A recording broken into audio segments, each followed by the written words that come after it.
welcome to the Sports Guys. We have today a special show for you. We decided we wanted to have a reaction to those two great semifinal games in the college football playoff. We want to go over both games. We're going to break down the stats, talk about all the key plays in both games, talk about Indiana, can they be stopped? And then we're going to do a look ahead to the final on January 19th. That's going to be a big game, and we'll talk about what the ramifications of all that are. How you doing, Robbie? Doing great. Love the football. It's nice having quality teams smashing into each other. The playoffs is ending in an epic way, I think. This is what we signed up for. I completely agree. We're also welcoming again Cole Houck. How you doing, Cole? I'm Hey, good. Cole. I'm good. Happy to be on again. I started a podcast myself pretty recently. They'll link that in the description. So I'm kind of focused on that right now, but I'm really excited for the football. It's sad that it's going to be over. Like you said, this is the finale that we deserve though. So I'm looking forward to it with the last game. I am too. Yeah, Everybody before come we go on any further, check out that podcast. It was a really enjoyable, knowledge-filled episode. So it's off to an amazing start. Let's go. I'll drop it down below. And Cole and his guest talked about the Washington Wizards and the big trade for Trae Young, and that was a big one. So, I was a Washington Wizards / Bullets fan my whole life, and so I've kind of not really paid attention to them the last 10 or 15 years, but maybe I should start doing so. So They anyway, got they got a bright future ahead. I'll drop They'll be that. good eventually, right? Yeah, Yeah, definitely. I'll drop that in the description down below. Cole joined us though on our preview show for this playoff, and so he really has brought some good knowledge and some good, forethought as to what was going to happen. So we'll get into all those games. Robbie, what were your first impressions of the Thursday night game, Miami winning, and then the Friday night game, Indiana just decimating Oregon? Well, Miami's defense is ferocious. I'm not that surprised that they pulled that one off. They play with an intensity that really is only matched by Indiana. And Indiana's blasting Oregon. Not a surprise. They're so well coached. They have so many seniors and players who've been there before, talented players. They have all kinds of NFL all over the place. And everyone's talking about how they don't have any 5 stars, and that's fine. But they have a bunch of 4-star, 3 stars that are really well coached over a course of 4, 5, 6 seasons. So they are one of the best college teams I've ever seen. You have to say it's remarkable, though. They have 7 guys who are 4 stars and 0 5 stars, and Oregon has 58. It almost feels like it's not really fair. And yet, Dan Lanning, the second best coach in football, was just pulling his hair out. He couldn't change the course of the game. He just couldn't figure out what to do. Well, there's whipping them on all sides, every phase. So I mean, there's not much you can do. Hmm. Yeah. Yeah, Cole, I what mean, was this is gonna be a good final. it is? Cole, what was your reaction to both games? Well, first off with the Oregon game, it didn't feel like it was over immediately, but that pick six was just about the worst way you could possibly start a game. I heard somebody say, they've been planning for that drive for the last however many days in a row, Hmm. and just for it to go south immediately, the first possible reaction. It was crazy too because you watched the corner, he was just staring at the guy the entire time, I waiting for know. Moore to to make that throw. It was Yeah, and they had a good drive following it, but it was pretty much over before it started almost. The Ole Miss game was really good though. I figured out that Ole Miss just constantly plays good games. Every time Chambliss is playing, it's going to be entertaining. He's Yeah. fantastic. Yeah, I can't say enough about Ole Miss and that effort that they gave. I mean, you're talking about a team that lost 3 more coaches to LSU during the week and ended up having to go get 3 guys off the street, one of them to coach their special teams. And so they got guys they're bringing in for 1 week contracts to coach these guys up, and they go out there and give that kind of performance and almost pull it off. It's pretty Yeah. remarkable. So Yeah, especially with some coaches who are having to go back and forth to LSU, and their mind is on like trying to set up an office, like figure out where they're gonna go shopping back, in the new city, and then zooming back, setting up a game plan. Man, that's hard. Say Ole Miss did such a good job for, like you said, battling back and forth with the coaches. Everybody's going in and Yeah. out, trying to make that situation the best they could. I can't believe how close the game was, them dealing with all mhm. that. No, that's It's, right. it's unbelievable. I could not believe Miami allowed them to stay in the game because really Miami should have been up about 30-3 at halftime, and that I was think it's a my I biggest think it's a takeaway. testament to how good Chambliss and Keywan Lacey are. I think that truly those two are NFL players and they made huge impacts. And even though Lacey pulled his hamstring on that huge run. That was for a massive, big, explosive touchdown. And then after that, he went quiet, but they tried to roll him out. That was just enough to kind of keep things close. And then, Miami's offense, I wouldn't call it explosive normally. So there's a lot of times where they kind of let teams hang around, but their defense is so tough that you can't function normally as an offense against that defense. I thought Ole Miss's offensive line did pretty well against Miami. I mean, Bain didn't have a huge game. Somewhat. Miami's defense obviously was very good and always will be, but I thought Ole Miss's offensive line hung in there against that onslaught. So, but I was looking at a 17-13 halftime score, and I just couldn't believe it. It just felt like it was so lopsided. And I thought to myself, you know what? They let this team hang in there. They might really pay for that. That's what I was thinking. Do you know that Indiana has 5 first drive interceptions this year? Wow. What does that say? That says preparation. They know what's coming. They know the tendencies of the team they're playing. They know a lot of the patterns, the likelihood they're going to call screenplays, or it's preparation. That's coaching. Yeah, it's a That's ton coaching. of film watching, to your point. I had no idea they Yeah, had that many first 5. picks. They must watch so Yeah. much film over there. They know, and people are saying that they think they might be cheating or something. That's ridiculous. They are preparing in a way that no one else is. They are watching tons and tons of film, and they're studying tendencies, and they're ready every single time they go on the field Well, for they that asked team. the defensive coordinator. He basically told everybody what they do. They go and they chart. Okay, what did Oregon do on their first drive the entire season? They went and looked at all 13 of their games, and they Yeah. looked at every single one of the plays on their first drives in those 13 games, and you can find patterns. And Let me put it this it's just way. I preparation think if you're playing Indiana, you have to study yourself first and do something different. and do something different. I'm Yeah, not kidding. Like, you have to put as much film study into your own team to figure out what they think we're gonna do, and right. then let's do the opposite. They're gonna think we're gonna run 3 straight runs on the first 3 plays because we've done it all year. Okay, we're airing it out. You know what I Well, mean? Like, but this goes to the upheaval that I think that it was almost a little unfair for Ole Miss because they have coaches going in and out every week and yeah, interviewing, and yeah. it's There's just no almost chance they unfair. had time to prepare like that. No chance. Yeah, and Oregon, I feel the same way. You have Dan Lanning and that staff. I'm not sure they really balance the way that Indiana prepares. So Well, I have no complaints about Dan Lanning and how he prepared, but I think you have to prepare in a different way for Indiana, or else you're going to get smoked. yeah.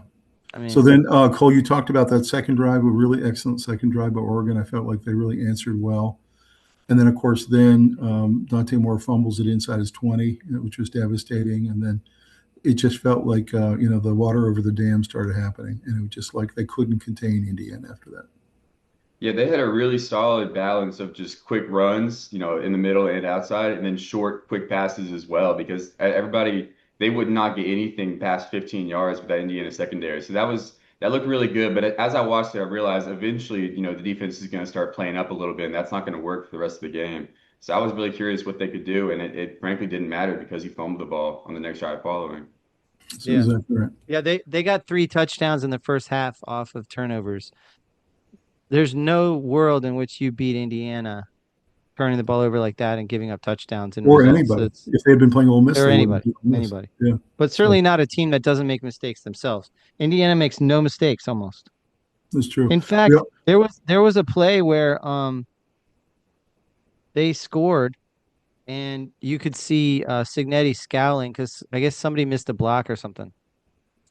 I mean, it's just so much perfectionism that it's really hard to play against. In terms of Carson Beck's performance in our previous show, of course, I think most of us picked similarly. I picked Miami to win, and I picked because I thought Beck would not have a bad game and a bunch of picks.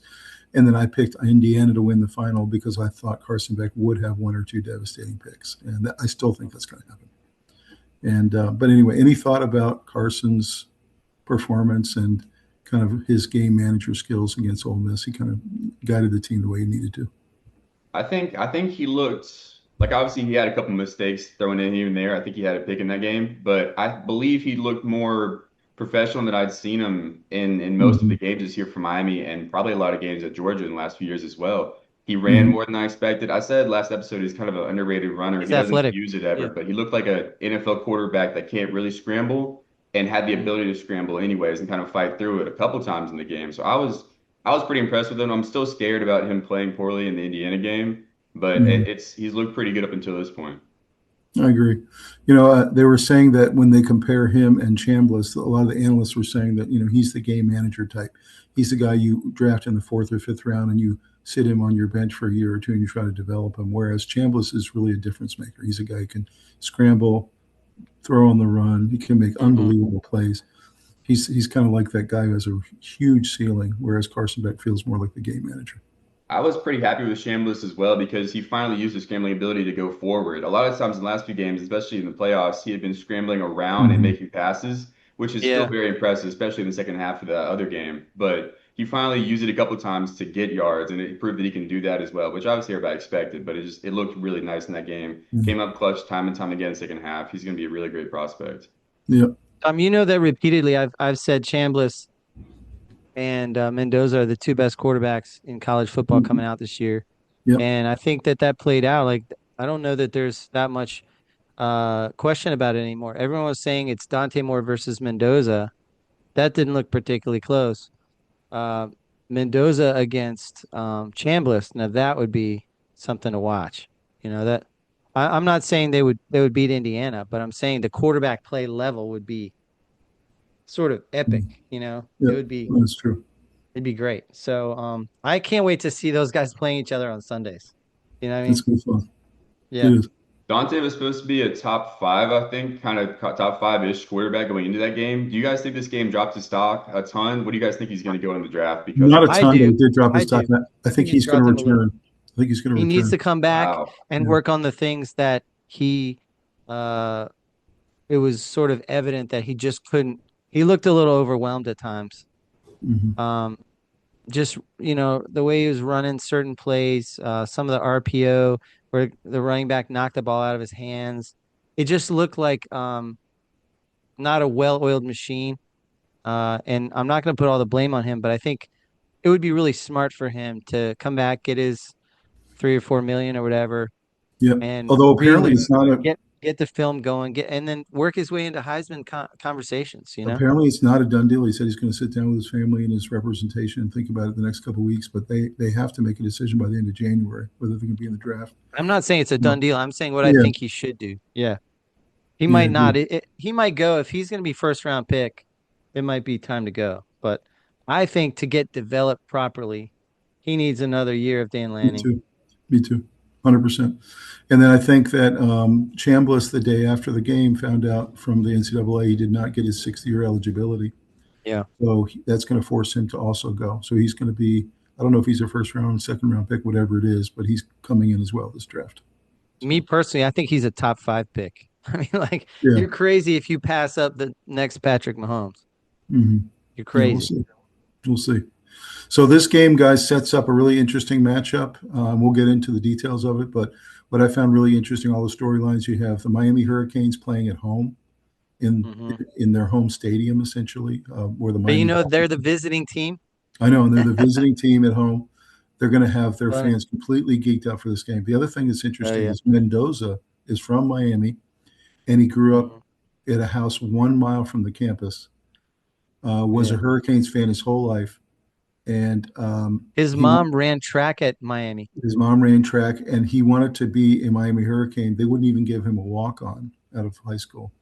And then last year in the portal, he went and visited there, and they interviewed him, and they wouldn't give him the offer. So they went with Carson Beck instead of him. So See, I had heard that he wanted to get a walk on, and that they didn't let him get that. But I didn't realize that he grew up a Miami Hurricanes fan his entire life. That's pretty interesting. I think there's a real problem with the locations of the games. Not that Miami gets a home. That's just pure luck that Miami got here, and that's the way they scheduled it. But do you guys remember the crowd in the Indiana-Oregon game? How it was like 85% red and maybe 15% Oregon fans? Yeah. Because it's a whole lot closer to Atlanta, I think is where it was, to Oregon. I mean, to Indiana than it is Oregon. The only game out west I think that was important was the one in Phoenix where Miami played. Do you guys think there's an issue with all the games being located in the Southeast for teams like Oregon that it's tougher to get their fans there, just as a whole? Somewhat, Something to look at. although you Yeah. have to be in the South if you're going to have decent weather. So they almost don't Yeah. have a choice. You know, if the 49ers go on a run here the next 4 weeks in the NFL playoffs and they make it to the Super Bowl in their home stadium, like you said, it's just luck. They just It earned might that. happen. Yeah. You know? But yeah, I see what you're saying. I agree with it. But I think that if you're going to have an outdoor stadium for the national championship game, you need to have it in nice weather. So So I let do me, like the way college basketball does it, where they pretty much very strategically do regions. mhm. I kind of like that. yeah, Yeah. the regions aren't always perfect. You'll get a lot of teams in the East that are in the West because most Yeah. of the years, because there aren't a ton of West dominant Yeah. basketball programs. That's how you get Yeah. Gonzaga hosting it over Yeah. and over again. It's not perfect, but But I think it's better than what we have here, where like Yeah. 90%, well, 75% of the games are located in the Southeast region. Obviously, you need to have some presence there, like Tom said, but yeah. this may be a little Yep. bit much. So But I I mean, think you could play. The Indiana I game think was like 80%, 20%. What do you guys think yep. the yeah, Miami crowd's at going to be least like? uh Um, 90% Miami. I don't know about that. They're Indiana's pretty fans are geeked up. I geeked was going to up. say they showed out in Atlanta. Atlanta's not They're that far geeked from up. Miami. It'll be 60-40 maybe. It'll It's definitely going be to be more for the team. more than half for Miami, that's for Yeah, sure. I think so. The tickets are going to be expensive. Can you imagine flying your family out there and paying $1,000 a ticket or whatever it is? It's true. Let's go break down the stats. Here we go. Yeah. All right, let's do a shout out to our sponsor for tonight, and that is Academy Sports. They've been a longtime sponsor of the program. We love Academy Sports. We get a lot of our equipment, our shoes, and other things there. Robbie, what do you love about Academy? Love it. They're always there for all of our sporting needs. The boys are playing a bunch of different sports now, so it's constant trying to keep up with everything. They're growing like weeds, so that we're always replenishing, refreshing. We just had Christmas, got a bunch of stuff, fishing equipment and everything else. We are excited. Their birthday's coming. We're gonna get biking stuff. So Academy Sports has everything you need. They have great equipment choices, colors, sizes, different brands, and good pricing. So I love it. It's nearby, so proximity, it's really good. And you wanna not everything needs to be bought online. I mean, sometimes you want to go in, try something on, see it in person, put your hands on it, feel what the material feels like, whether it's good quality. And Academy Sports has incredible quality, so can't highly recommend it enough because it's so good, and we're so proud to have them as a sponsor. They really do it right, and we love getting all our stuff there. They've got amazing selection. They have really nice people. Every time I walk around, I just find something else I love. And so, guys, go check out Academy when you get a chance. Check academysports.com. Go check out their app or else go into one of their stores and check it out today. They've been a great sponsor, and they do everything right as a company. I'm really proud to be affiliated with them, and we can't wait to get the next stuff for the boys. So go check them out. Go get your stuff there, and you will be glad you did. See you next time. All right, so this first game, 31-27. What a game. As Cole said, I really was proud of the Ole Miss Rebels hanging in this game with all the situations they had against them. You see in terms of the game leaders, Beck and Chambliss were pretty close in terms of yardage. Beck did have the one INT, but it didn't really cost them very much. Fletcher and Lacey led their teams in terms of yardage. I thought Fletcher had an unbelievable game for Miami. He really stepped up for them. And then receiving I side, think hold on, that statistic's a little misleading in that Lacey had a huge impact play. I believe it was 72-yard touchdown, Mhm. and tweaked his hamstring. After that, he was negligible. So it the impact he would have had on the game would have been much higher, and it would have been more interesting to see him healthy out there. But the fact that it basically shut him down, and you could see how pivotal he was, Mhm. doesn't really give you a flavor if you're just looking at the stats. Because he had 103 yards rushing, but almost all of that was on one touchdown run early. Mhm. Right. And then of course Mark Fletcher was that hammer that you gave the ball to and was getting 6 yards a carry. And we And talked about Fletcher really coming on the second half of the year. He's yeah, just been getting better and better and better and better every single week. yes, He really was fantastic. On the receiving side, Marion and Stribling were the leaders there. There were a lot of guys who contributed on both sides. There were a lot of really nice plays. Of course, your man there, the 18-year-old phenom, yeah, was just unbelievable, some of the plays that he pulled off. And that one catch that was not a catch I think it was the best catch I've ever seen in my life.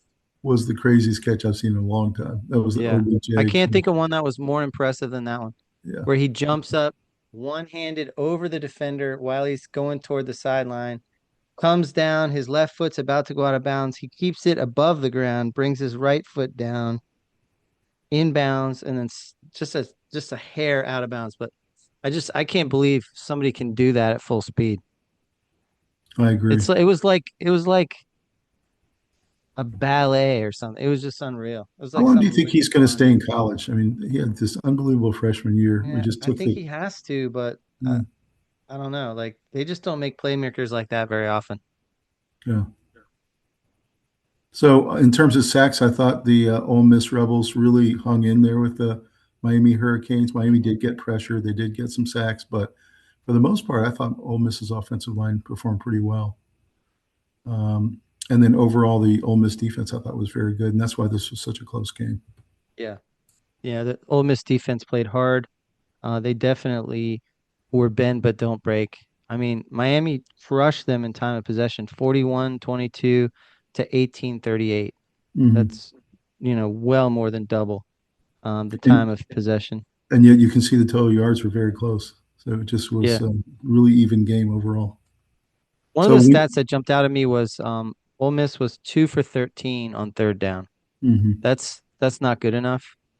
mhm. And that means your drives are dying and you're not going to get the points most of the Miami time. was So 11 for 19 and also 2 for 2 on fourth down. yeah, So they really did yeah, have an advantage there. That's why they yeah. had the They ball kept so much.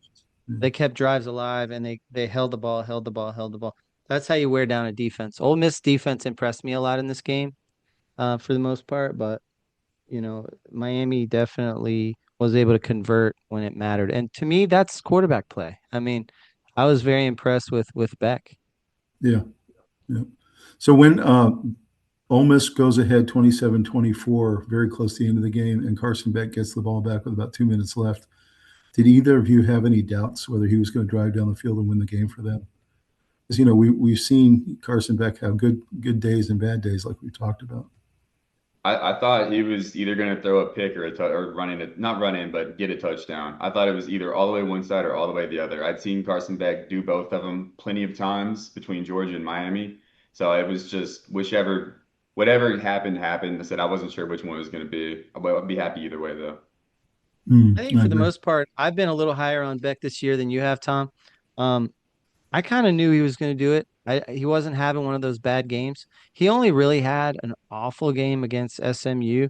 The Hmm. rest of the game, he had a couple other okay games, and then the rest of the games were outstanding. So he had a very good season, and I'm not sure the narrative on him is fair. Good Beck versus bad Beck. He didn't have very many bad games. So Yeah. really he embraced his leadership role. He understood that he didn't have to win every game for them. He had very few games where he made a lot of mistakes.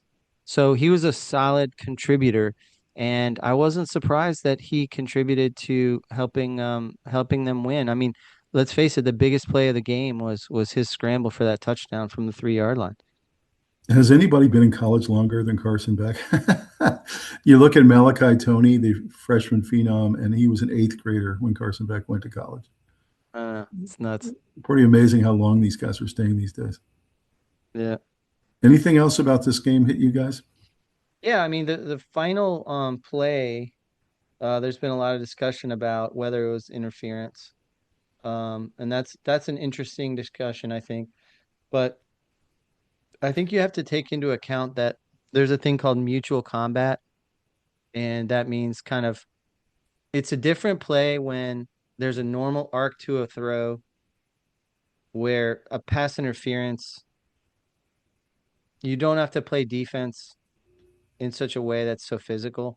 But I think when a quarterback heaves the ball straight up in the air like that, you could have an actor pull like a soccer league move where you just flop on the ground and make it look like pass interference on every play if you wanted. I think you have to let the defense and offense just go fight it out. And The the I'm not saying problem, you should be able to tackle anyone or do anything ridiculous, but if you're going for the ball and you knock someone over, I'm okay with it. Like I don't care if it's my team or not. I know I'd the, probably be upset if I was Ole Miss, But I think if you're not related emotionally to this game, I don't think you're super upset about guys scrapping in the end zone It's and not fighting about each being other. upset. What you're saying hypothetically is true, but when you look at this play and you look at it from every angle, he was holding the guy's jersey the entire play down the sideline, almost pushing him out of bounds. And when the ball's in the air and you have a guy's full clump of jersey in both hands, I'm sorry, that's pass interference if you're calling it by the rule.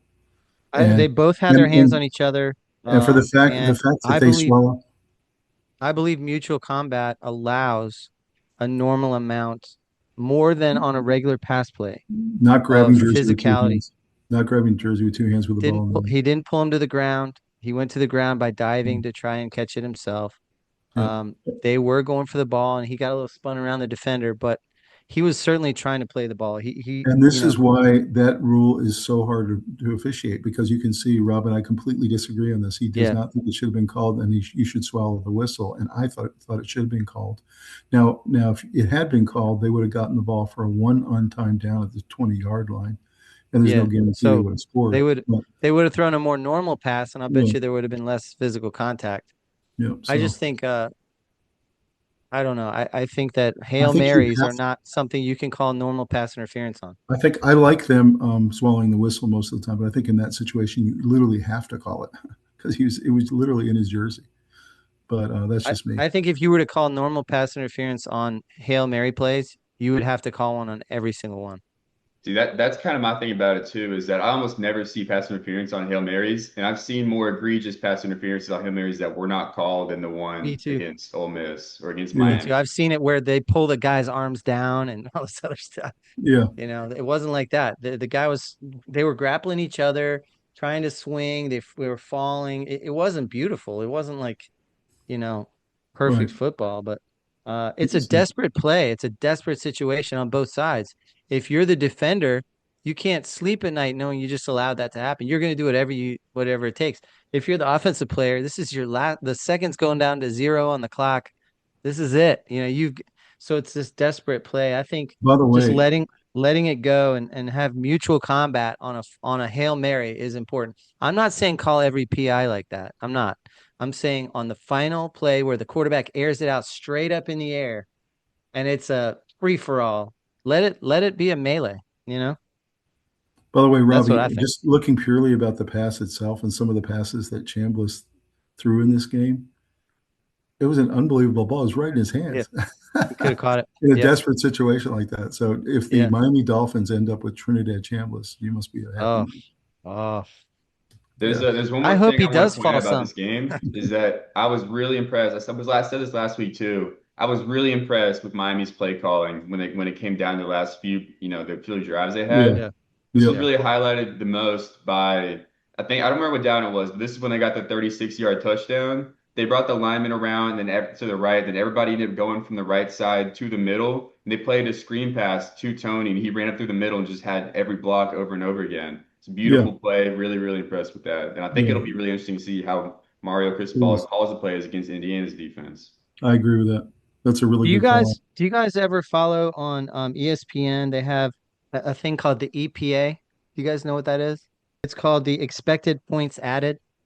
It's an interesting stat. They've really had trouble calculating plays, the way teams play each other, and how because when they look at stat categories like yardage, it can be very misleading.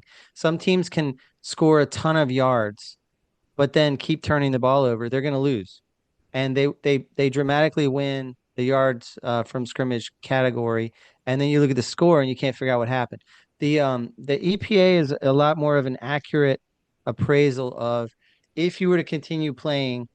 It's an average of score that you would increase by if you were allowed to keep playing. So, and it has to do with like the EPA of a long bomb would be dramatically higher than score and touchdown would be dramatically higher than scoring from the one on a plunge. So like it has to do with like it's almost like a measure of momentum. It kind of measures momentum. If you could put momentum into numbers, that's kind of what this measures. And Miami's EPA was 9.07 and Ole Miss's was 3.59. So what that means is that if they kept playing, Miami should go up by 9 points, and Ole Miss should go up by 3 points. So what that says is if they kept playing, eventually if they kept playing the same way, the score would slowly be growing that it would have Mhm. ended by. So Imagine that's one.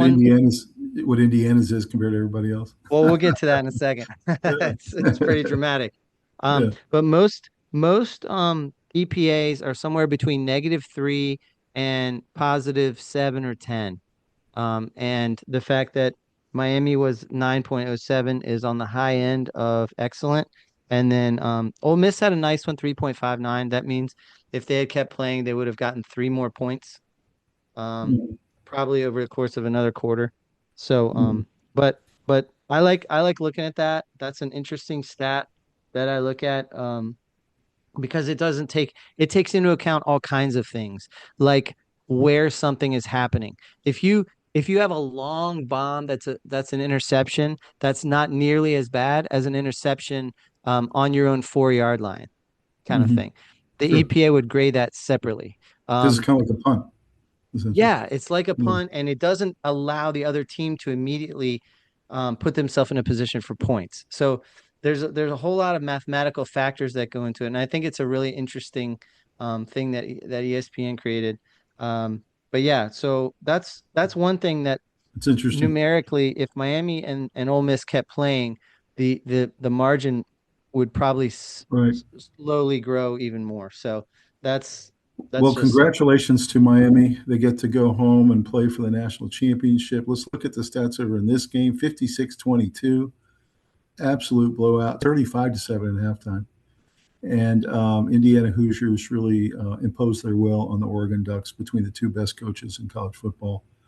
What was interesting is that Moore ends up with more passing yards than Mendoza. Mendoza is very efficient, as he always is, 17 for 20. He right now has 8 touchdowns in the college football playoff, and he has 5 incompletions, which is just the most mind-boggling stat I've ever heard in terms of efficiency. And you just look at the rest of the stats with all these guys. Surratt had a huge day. Black running the ball. Obviously, Oregon did get a little bit of momentum going in the second half, but for the most part, the stats say it all in terms of who the better team was. And obviously, the Indiana defense was very dominant as well. So, Robbie, thoughts about the overall stats in this game? It was a beating. I don't think the score even shows enough what the actual on the field performance was. I think Indiana almost took their foot off the gas as much as they'll do that, but it was, I mean, 3 turnovers that ended up in touchdowns in the first half. Um, you know, Mendoza was basically perfect, and they ran the ball. The biggest differences in the game, I think, were Indiana rushing the ball and Indiana's defense with takeaways. Mm-hmm. Those were the biggest differences. Absolutely agreed. So what did you think, Cole, when you looked at the stats from this game? Anything surprise you? Not really. I mean, like I said, I was surprised that Oregon had, fallen so far in the first, half. It pretty much felt like it was over in the beginning of the second quarter. But everything else was just Kurt Signetti coaching circles around Lanning and Moore not Mm. being like the lights being too bright for him. Yeah, absolutely. What was interesting is the time of possession was so similar, but I think part of it was because Indiana was scoring so quickly. They were getting the ball so deep in Oregon's territory, and they were scoring so quickly, they just didn't need the ball as much. So, They were asking Signetti about why do you always seem so intense when your team is kicking the other team's butt, and why aren't you high-fiving your players and being excited? And his response was interesting. He said, if I'm going to ask them to stay intense, and if I'm going to ask them to stay engaged and not become sloppy and not become uh, sort of complacent, I better be not complacent. I better be intense. I better. So he's sending a signal to his team that it's never enough. It's never let your foot off the gas time, and all that. So what I liked about them was they were very efficient with the ball in the air, but they knew when to just pound the ball on the ground and run the clock out and just walk away with the win. They didn't need a lot more points, so they were smart. I've watched recently. I think of yesterday the Green Bay Packers game. Yeah, They had a nice big lead and they were throwing the ball on every play and having no time coming off the clock. And that was just amazing. I know it's a different animal, different discussion, but it kind of shows you when you have lack of awareness of run the clock it's down. Like, situational coaching is what it is. yeah, Situational play. there's Mhm. times when sometimes all you need to do is just run the clock down and win. You already have the points. Just go win it by getting first downs, grinding the clock, uh, doing plays that take a lot of time, you know? Um, and I felt like Signetti's the best I've seen since Saban at understanding the situational football. You know what's amazing to me is that Oregon was 8 for 13 on third down. They essentially were pretty efficient offensively. They had a decent Yeah. day offensively, and yet they got blown out by 34 points. Well, it's turnovers. Yeah, and so it just what an onslaught they had to face on this game. So pretty amazing to see these stats there. Looking at the national championship game coming up, this is going to be on January 19th. This is Monday. Hurricanes against Hoosiers. The stats and the overall odds have been up and down all week on what this game is going to be. Right now it's 7.5, -7.5 Indiana, but I'm not sure where that number is going to end up right before the game. But any thoughts about this game with Indiana with almost a 70% chance to win? I think 7.5 is probably about the right number. So I would assume that it stays around that, especially because it's a home game for Miami, Mhm. essentially. Yep. I think Miami has the pieces with the play calling of Mario Cristobal, and especially with the dominant pass rush they've had the entire year to give the Hoosiers a run for their money. But unfortunately, I think they're a little bit too undisciplined. At the end of the Ole Miss game, Yeah, they had back-to-back penalties. It was like a targeting, and then it was a late hit after. That was 30 yeah, yards when they needed to put the game away on Right. defense. I Right. just don't. I think they're not disciplined enough, and they don't have the no type of question. offense that is needed to run the clock out and beat somebody like an Indiana. Personally, And they do feel a Miami little bit like Miami had 10 Miami had 10 penalties against Ole Miss, and Ole Miss had like 3 or 4. Um, that just shows you how Miami plays hard and furiously, and they will make a lot of mistakes in discipline. Conversely, Indiana doesn't make mistakes. They don't self-sabotage. They don't self-destruct. They don't have turnovers that dramatically give the other team, big favors. So I think Miami's just going to get worn down with disheartening penalties and mistakes and You know, maybe turnovers. that was a really smart comment you just made, Cole, about the undisciplinedness of Miami. And Yeah. Rob kind of made that a little bit earlier when he was comparing them to the Green Bay Packers, who never should have lost that game last night. Hmm. And they also were very undisciplined, and they did a very bad job of clock management. And so I wonder if Miami maybe does get some kind of lead in the first half, if they're really going to be able to hold it, because just the way that they play and some of the crazy play calling that they do. I also think the Mendoza Beck matchup, although Beck is decent, I think that it is pretty lopsided towards Mendoza in terms of efficiency. And then I think the coaching matchup is also a mismatch as well. after what Rob said about Indiana having so many interceptions and turnovers on opening drives, I'm not sure that Miami's going to have a lead in the first half like I thought before this. Right. You're Well, probably if right. Miami knows that, I'm certainly going to be doing a lot of running in the first quarter, like just to get through the first quarter, to let sort of the game settle in. Everyone's gonna be geeked up, frothing at the mouth. Uh, There's not gonna be a problem with emotion. It's gonna be controlling the emotion that's gonna be the problem. But the problem is Indiana doesn't really make mistakes. If you look at Oregon versus Indiana, Oregon had a negative 13.56 EPA. That means that if it kept going, they were going to have 13 less points than their opponent. Mhm. And then and Indiana had a 19.73. So the Mhm. longer they played, it should be a bigger and bigger spread. Um, Also, excuse me, Oregon started their drives on their 29-yard line, and Indiana started their drives on the 48-yard line. So that comes down to discipline, complementary football. The defense was giving the offense the ball in really good position. And I think it's just really hard to fight against that when that's the way you operate. That's true. Um, you know, Texas Tech was always saying, go get 3 turnovers. The question is, what happens if you can't?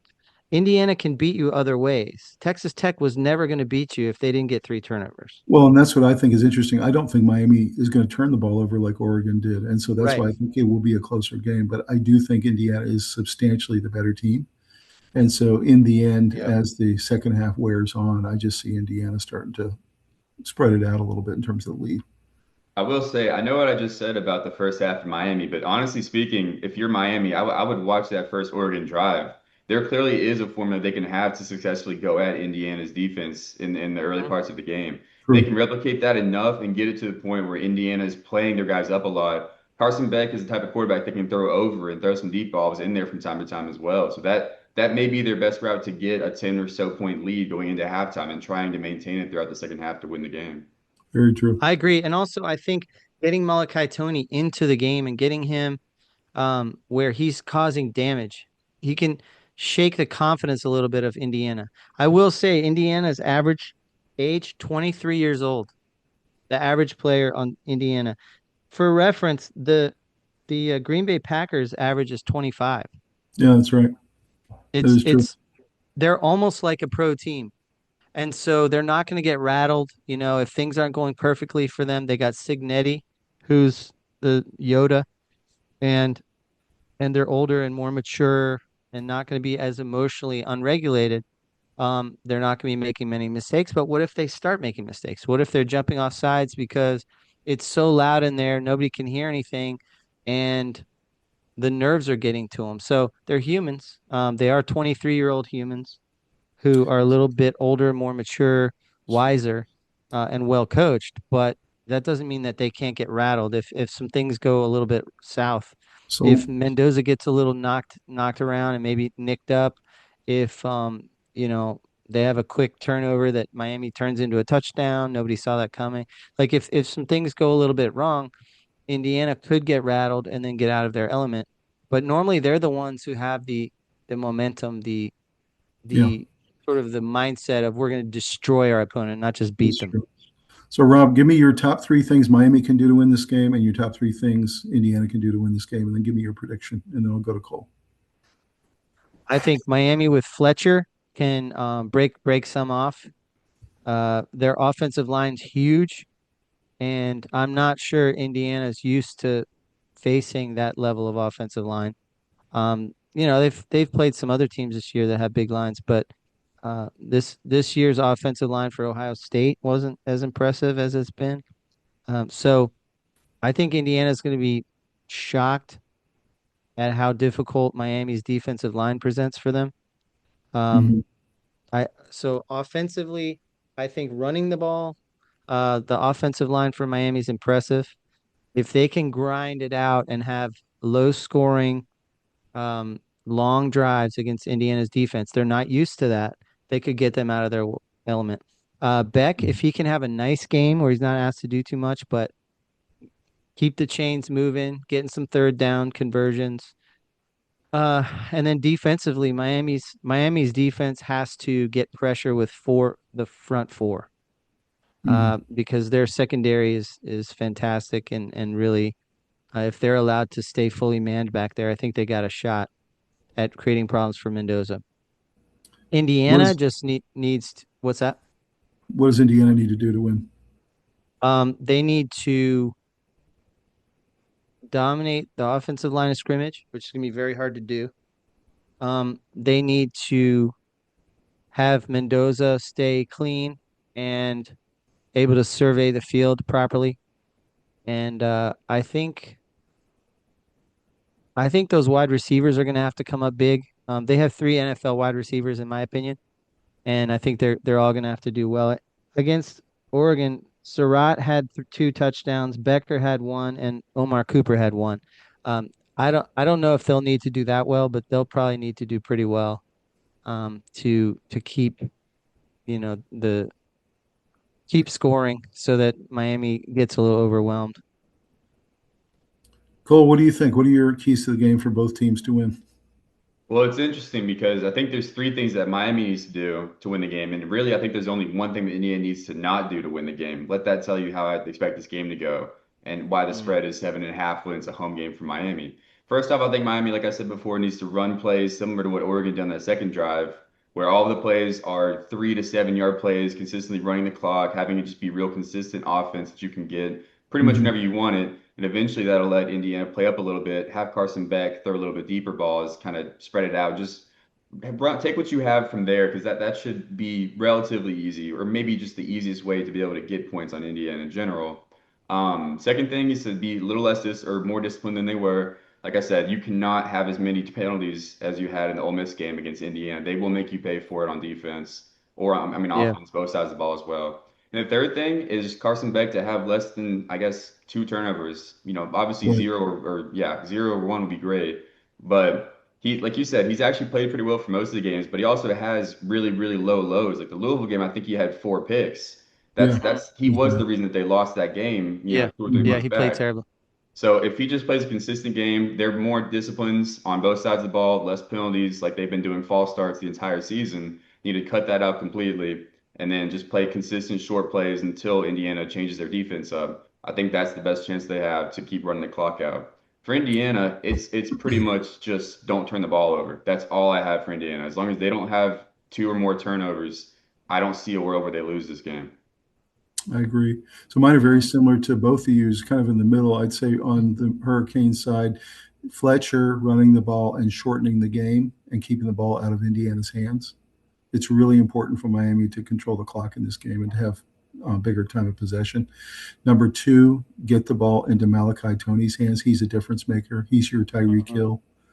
He's the guy who can really do things for the Hurricanes that other guys cannot do against Indiana. And I think, like Rob said, he can kind of demoralize you if he gets a couple big plays in the first half.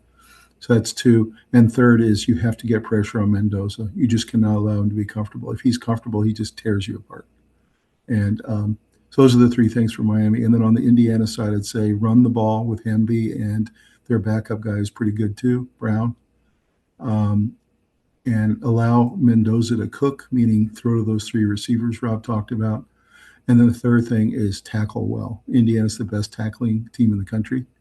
And they essentially, even when you do those short passes you talked about, Cole, they get you down for a 2 or 3 yard gain, and it's just very demoralizing. There's no run after catch against Indiana. So those are the three things I would say for Indiana. So guys, what do you think the score is going to be? I I would think it's good. say, sorry, I would say that it's probably going to end up being something along the lines of 30-17 in favor of Indiana. And I I was think gonna they're say going to, 34-17. yeah, there you go. So because I think I think Indiana is going to leave it relatively close in the first half. Nothing like we saw in the Oregon game. Probably maybe 17-14. And then Cignetti's going to get in their ears a ton on defense in the second half. And it's just maybe Beck will throw an interception or something, a couple of interceptions when it gets down to them losing and needing to have more Yeah, desperate plays. And it'll end up being something like 30-17. yeah, that's a good guess. I say 34-24. I think it's a 10-point Indiana win. I think it might even be tied at halftime. And you're exactly right. I think Cignetti ends up out coaching and out adjusting at halftime. I think Indiana wins going away. They might even win by bigger than that, but 34-24 is my guess. You know what I will say? One thing I really like about Cristobal, he teaches his guys to have controlled violence. They um they bully the team they're playing. And I don't think Indiana's used to getting bullied. Like they didn't get bullied against Ohio State. They didn't get bullied against Oregon. Mm-hmm. They didn't get bullied against the good teams that they beat, which they had some nice wins. Like they had some really big wins. Um, they didn't play teams that play with a huge chip on the shoulder, and you know, there's an edge there that Miami plays with that sometimes gets them those penalties, and that hurts them. But it also gets them jacked up, and they end up absolutely, going crazy and playing with a lot of emotion and It's true. a lot of defense is emotion. And so there is a world in which Indiana runs into Miami, who's playing frothing at the mouth, and they can't break through it because in Miami's so geeked up with its home crowd and Cristobal screaming at him about violence, and those front four just going nuts, and maybe whipping Indiana's offensive line like they haven't seen this year, maybe. Um, it's possible that they keep it close enough to where Indiana starts getting worried and getting a little bit A forcing some things. little tight. Yeah. A I little think that tight. the game is going to come down to the turnover battle. It really is. I mean, if Miami has 3 picks and Indiana has 1, Indiana's going to win that game, possibly in a blowout. If it's the opposite and somehow they find a way to completely harass Mendoza into a couple of picks or a couple turnovers and Miami plays a clean game, they've got a shot of pulling off an upset. I will say, I looked at Indiana's schedule. Besides the game against Maryland and Purdue, which neither of those teams made a bowl game this year, they've actually showed signs of weakness and trouble on the road. They played Penn State close. They played Yep. Iowa Yep. close. True. Yep. They played Penn State way closer than they needed to. They played Oregon close earlier in the year as well. Yep. So they've had trouble. They've showed, trouble on the road. This is a road environment, like you guys had said Mhm. before. So Yeah. Yeah. It's true. it could hurt them early in the game, and they may actually have to like battle through adversity on a road crowd, which they haven't had to do this 100%. year. To Really good extend a point. little on that point is that this really is an away game. So it's going to be a lot different than on a neutral field. It's true. Not a neutral field. So looking at this graphic, Robbie, this is what you were talking about. If you look at 58 players, either 5 or 4 stars on Oregon, and you don't even have 1 5-star in Indiana, and you have 7 4-stars. So if anybody doesn't vote for Cignetti as coach of the year, I will understand it because he's playing Yeah, with same. a completely different deck than everybody else. It's just truly astounding what he's doing.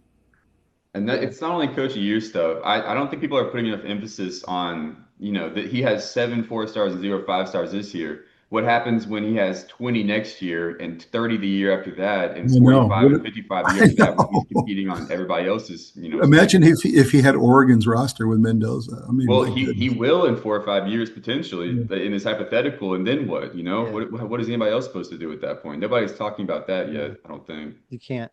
The only way Indiana goes down a little is if their assistants get raided and everyone's hoping to get some of the Cignetti magic on this new young offense coordinator, this young, you know what I mean? And if Cignetti keeps having to start over with his coordinators every year, there's a chance that the program weakens a little. But I mean, That Cole certainly makes a happened good with point. Saban sometimes. Cole makes a good point though, Robbie. If this imbalance starts to even out, and even if he gets to 20 or 25, you just can't, I can't imagine what this staff is going to be able to do with that kind of talent. But We're what going to find Cignetti would tell you is, and he even says this, he says, I'm a lot less worried about potential than I am on production. So what he's saying is, I don't care how many stars you are, that's potential. What I want to know is, did you lead Division II in receiving yardage? I'll take that guy. Yeah. I want production. I don't care about stars. And that's a very interesting way to look at this stuff because it's true. 5 stars sometimes don't live up to it. They don't live By the up to way, the hype. They were by the way, did physically you see? dominant in high school, so they got 5 stars, but they didn't keep growing and dominating in that way. And hard work. What Cignetti says is hard work is more important than being really good at something. By the way, Naturally. also he loves continuity. Like a guy like Surratt, this is his 3rd year he's had him. He had him at JMU, and so Yeah. I mean, he loves that continuity where he has these guys under his wing for a couple of years. He's a He little bit brought old 22 school in players. that way. He brought 22 players from JMU, Tom. Yeah, I know. But he loves that continuity. All right, so this one was interesting. Fernando Mendoza returned to his hometown. He grew up a mile from Miami's campus. He won the state championship at Columbus High. His mother played college tennis at Miami. He dreamed of becoming Miami's QB, but Was Manny it tennis Diaz, or track? Oh, it was tennis. Yeah, it was tennis. tennis. I'm sorry. I said track. Mendoza dreamed of becoming a QB, but Manny Diaz's staff was hesitant to offer even a walk-on spot. And then Mendoza considered Miami while in the transfer portal last offseason, but then he chose Indiana instead. So he really feels like he's coming home. It'd be like a UVA kid coming back to Charlottesville to play kind of thing. So any thoughts about this special relationship he's got with Miami? I was trying to find a way in my head to make it to where this may hurt him instead of help him. I can't do it. He's coming home. He's gonna have family there. Even if it's a away High school environment, friends. it's All where the he's from. Mendozas. Yeah. I That's just don't. right. I don't. This should not be helping Miami. This should really help Mendoza and Indiana's confidence more than anything else. They said he's going to I have don't think 70. it's not going to be a big factor though. The biggest factor is going to be that really loud crowd and Signetti getting them ready for it. So, Guess how many seems tickets he requested, Robbie? 50. 72. Wow. Yeah. Be a pretty That's big awesome. group of Mendozas. Yeah. Yeah. Last one to talk about here: Miami beating Ole Miss. The SEC finishes 1-8 against P4 teams in bowls and 0-3 in the playoff. So, what's the thought there? I mean, we said in our preview show that SEC was the best top to bottom, but it's really been a pretty poor performance the last couple of years in bowl games. Any thought about that? I mean, they are still the best conference. You can be the best conference and still be slightly overrated by the public or by the media. So I think that's what SEC's case is. I believe that they are still at least a half tier, maybe a tier better than the Big Ten, and definitely better than the ACC and the Big 12. But they don't need nine SEC teams in a playoff. That But should never don't be you? But happening. don't you agree that the intimidation the SEC used to have is starting to fade a little bit? I mean, because all these schools are starting to get transfer portal guys, and they're starting to get NIL, and they're starting to be able to compete, and starting to be able to beat them in bowl games. I just don't think the mystique and the invincibility of the SEC is there anymore. I think people know they're good, they respect them, and yes, they're good, but people know they can beat them now. It's less blue bloods, less top talent, less Georgias and Alabamas of the world, like you had said. But I think the depth is there more than anybody Yeah. realizes. And I also want to say I don't the playoff games matter and they're 0-3 in that, so that is very relevant. But because of how people opt out of games nowadays, I don't know that bowl records is what we should be basing conferences' strengths or weaknesses off of in 100% like accuracy. There's some truth to that. I agree with that. But I think it's way overstated. All these people who are saying that the SEC is dead, and I think the no, SEC is the best that's not true. conference, but not by enough to have, nine SEC teams in the playoff. No, I And the think it should talent, be, I think it should be closer to evenly divided among the big four. Like maybe slightly heavier towards SEC and Big Ten and slightly less toward Big 12 and ACC, but not dramatically so. I think and there that's should have been one more ACC team in there and not JMU. And there should have been one more Big 12 team in there and not Tulane. I think So that's exactly the point I'm trying to make. You had Paul Feinbaum at the beginning of the year say that if an SEC team doesn't win the national championship, he's going to leave the country. He has since recanted that because, of course, there's not going to be an SEC team in the final. But also, a lot of people were saying that five was not enough and SEC should get 7 or 8. I just disagree. I think that it's very good. They should get a number of representatives, but I think we should spread it around a little bit more to the four conferences. yeah, I think it should be like four for the SEC, three for Big Ten, three for ACC, and two for Big 12 or something like that, something along those Mhm. lines. I think so. And I'm fine with it. And then maybe one slot for play in. Guys, final thoughts, Cole, about the final game coming up here on the 19th. I'm excited about it. Yeah, I'm really excited. I don't like having to wait. I think it's 9 days between the games. Yeah. I understand why there is a wait, but 9 days feels kind of extreme. I think Robbie was your point a few weeks ago that we need to just have maybe Tom said it too, have everything be within a smaller stretch of Window. time, not pushing the Yeah. entire thing between 20 days, Yeah. nearly three Yeah. weeks of football. Yeah. If you look at it, 9 days is not enough to recoup from an injury. 9 days is enough to come back from something being sore, maybe. But, the guys who have blown out their ACL, I mean, they're done. They're not, 9 days doesn't matter. So I think there should be 7 days in between all the games. They should all start at the beginning of December. You should work out a way to have final exams for some of these guys aren't real students anyway. So like what are we talking about here? Um the window should be between the 1st of December and the 1st of January and maybe a little bit past the 1st of January, but not much. Maybe the semifinals are on the 1st of January and then the finals are a week later, but it needs to be a more compressed window for competitiveness so that people that have a bye shouldn't be not playing for a month. That's insane. I agree. 100%. Yeah, I'm really excited about this matchup. It's awesome. Um, it's Miami's gonna be hard for Indiana. I'm just telling you right now. I They do haven't too. seen a defense this angry, playing with this much violence. That tends to change a team that is used to bullying other teams. When they're getting beat up a little bit, how is the offensive line for Indiana going to hold up against a team that's mauling them? They're not When used to you it. when you looked across all the teams in the playoff as they continued through round one and round two, and as they were structured, you could see that Miami was going to be the hardest test for Indiana. There's no doubt. I will say, I think there's a pretty good chance that Miami, like an okay chance that Miami does really well in this game and holds it close, if not wins this game. I think they have a lot of tools with the play calling Cristobal and the pass rush on defense to keep this close, especially with it being a home game for Miami, essentially. I am Hmm. thrilled that it worked out that way because it should give Hmm. us the Yeah, best product that we could possibly get in this, the game due to I the agree. environment. I agree. yeah. It's a big factor when you have a home team. A lot of Vegas looks at 3-point advantage for the home team is almost automatic, and if you have a 3-point advantage, that means that you would be even on a neutral site, kind of thing. So that's a significant advantage. Just it's like an extra field goal.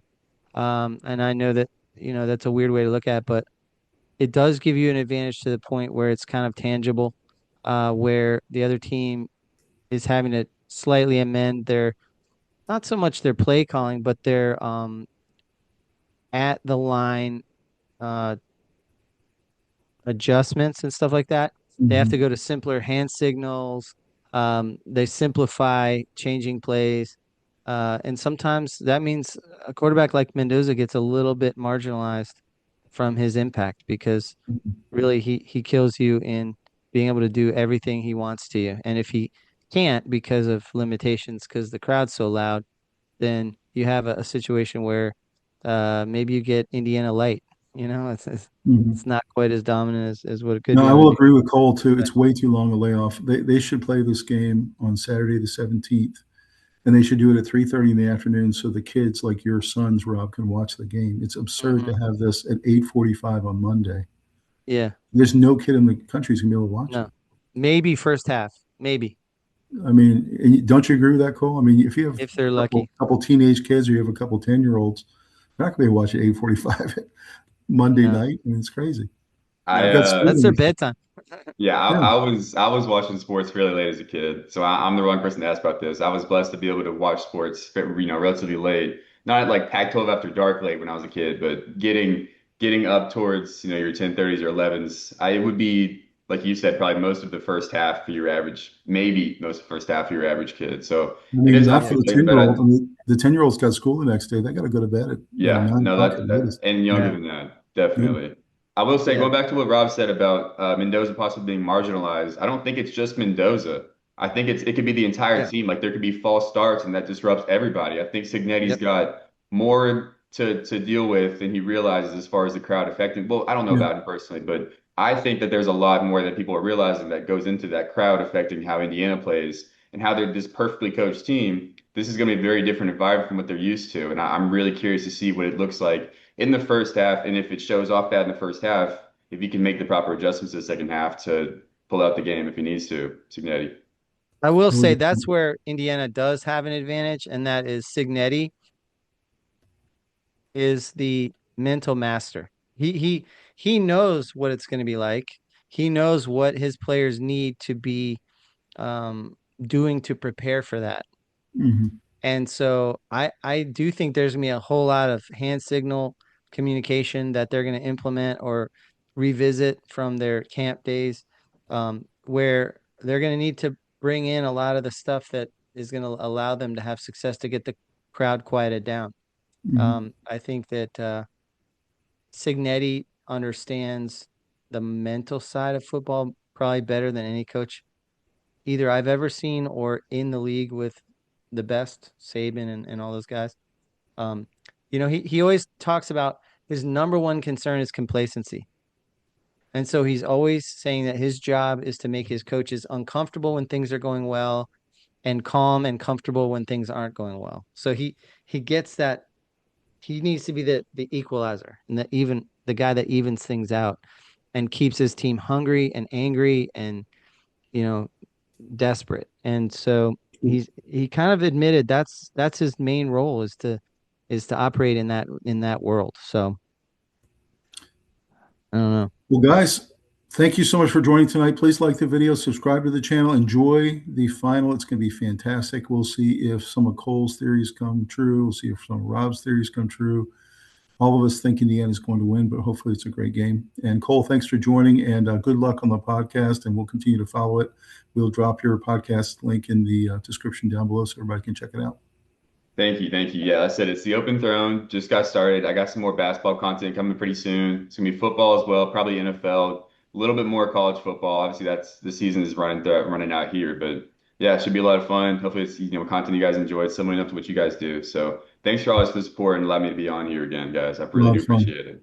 Thanks for joining us. Yeah, thanks so much for joining us. Always a pleasure. You always have a lot of info, and it's interesting to us. If you could take a look at our merchandise site out there, definitely see what we got on there. Some pretty cool stuff. Yep, And absolutely. we'll look forward to seeing how the rest of this playoff finishes out, and we will be in touch with that. Our thoughts on those things. And check out academy.com. Our Academy Sports is our sponsor tonight, so please check them out as well. They have a lot of great stuff. So really good sponsor of ours. Yeah. We'll see you guys next time on the Sports Guys. Have a great one. All right, guys. Take care.